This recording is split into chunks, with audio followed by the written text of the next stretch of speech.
just because it feels uncomfortable doesn't mean it's not good. I think so often, not only on film, but in life, we so want to feel comfortable, but that doesn't always bring the best results.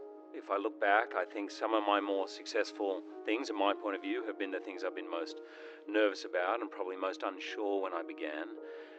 There's something about jumping off that cliff, which means you end up going for broke and probably end up taking a few more risks, if you know what I mean. Where you want to get to in life is never as important as the way you want to live your life. You suffer from a bit of anxiety when you're in front of the camera, but that you name your confident personality Frank. Yeah, oh my God. And your anxious personality Charles. What happened to me in film was it was random. It would appear sometimes, and that was something I'd never encountered. I understand if you're scared of heights, you're always scared of heights, but some days I'd be fine, and then some days I would just get nervous and then it'd get in my head. So I don't know if you guys know Anthony Robbins, you know, the motivational dude, yeah. Yeah, I mean, he does motivate. He's not really a motivational guy, actually. He's really quite brilliant in breaking down how we think, the patterns of behavior we have. And so I met him, we were mates. I never went to one of his workshops. We were just friends. And I rang him, I said, mate, I want to come to you professionally. I need to ask you a question. He said to me, what the biggest mistake people make with fear is saying, oh, I'm scared, I hate this, get it out, I don't want you near my life, this is not helping me. And you get obviously really wound up.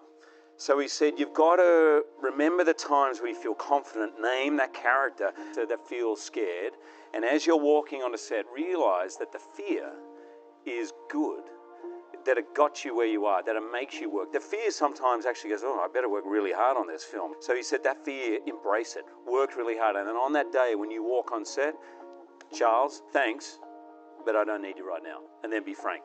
When the things most matter, you so desperately don't want to destroy it for being scared that you can really destroy it. Sure. When I hosted the Oscars, I was like, wow, man, this is a billion people. And I just thought, okay, whatever you do, just remember, you're a kid from Mooroonga in Sydney.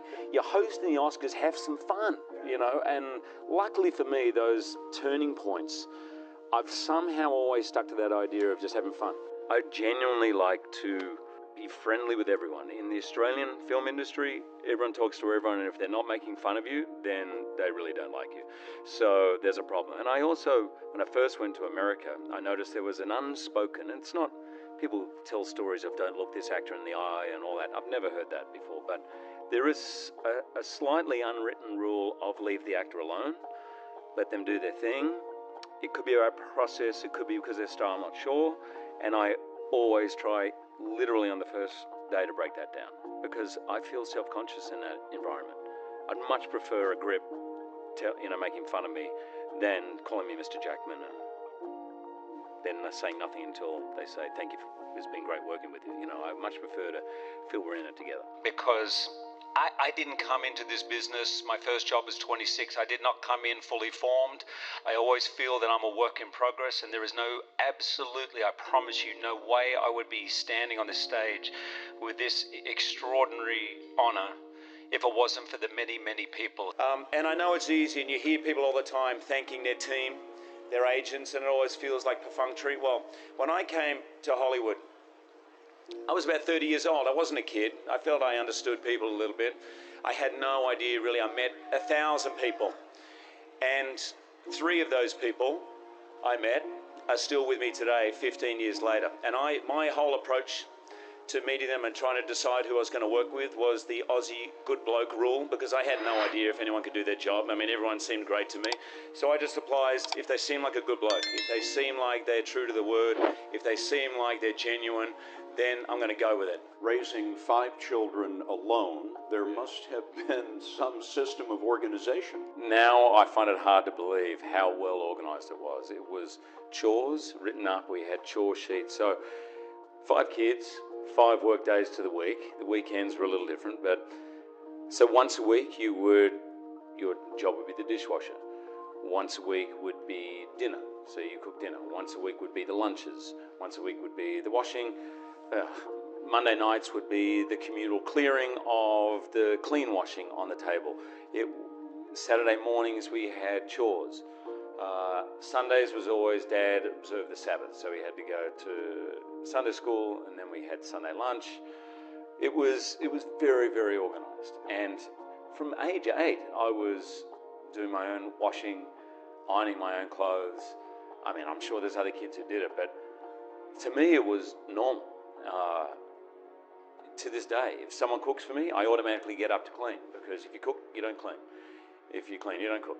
And all these things that I learned from my dad, and it was just survival for him. You know, he had 5 kids and a full-time job. Everyone had to pitch in and do something.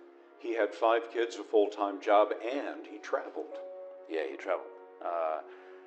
I think I started acting to try and work myself out. I don't think I ever thought about becoming an actor. I stumbled into an acting class, and I remember thinking, hey, everyone should do this. This is kind of the breathing, the learning to just let go of yourself, have fun, learning to trust your instincts and not be afraid of what other people think about that. These are tools for life. I probably thought that was going to be the end of it. This is like a good self-help class, you know. And I was probably 26 before I got my first job, so it took me a while. I was a slow learner. Well, in general, when I was younger, everything, if I can be critical of myself, just mattered too much. I mean, not just acting.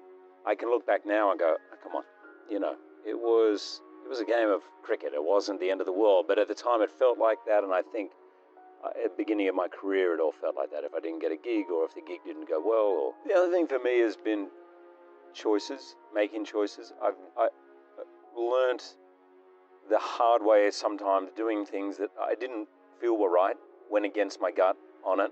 That's hard, and I really try to avoid that now. Even and actually failure, if you really believe in it, when you say yes, is fine. I'm with you. If you know why you did things, Right. and you're kind of pure and you're in that, you can live whatever the outcome is. Yeah. Because you can't control everything. Right. So you can only control your intention and your kind of, your good impulse, your degree of engagement. When you're free of the idea of the result, sometimes the engagement can run so much deeper because you're not preoccupied and thinking ahead. Yeah. You're not getting ahead of yourself. You're doing this for this. It's a surreal experience. I'm a kid from a suburb called Wahroonga in the northern suburbs of Sydney. I have so many people to thank. I am incredibly, incredibly grateful. You've believed in me when I couldn't. You've loved me with a passion and a depth that I didn't even know existed, and I don't think I even felt that I deserved.